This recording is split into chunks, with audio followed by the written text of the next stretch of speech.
అర్థం కాదా? మరి ఇంకేం వెళ్ళండి, మళ్ళీ అక్కడ ఎందుకు ఇంకా వెళ్ళండి. ఎవరు చెప్పినా అదే. సార్ ఇది బంజారా హిల్స్ పెద్దమ్మ టెంపుల్కి సంబంధించిన విషయం sir.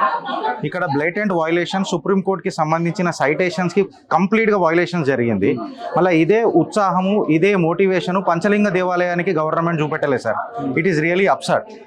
This demoralizes our values and the freedom of religious expression. నేను అది చెప్తున్నాను. The court has clearly declared that is a land grabber in Panchalinga దేవాలయం, but still the government is deep in thought. మన బండ్లగూడ దగ్గర. బట్ ఇక్కడ మాత్రము catalyst అయి వ్యవహరించడం అనేది రియల్లీ దురదృష్టకరం sir. We have a high regard with from the perspective of bureaucracy. But దేవుడే డైటీ సుప్రీంకోర్టు సైటేషన్స్ లో ఒక నోటీస్ అని ఇవ్వండి సార్.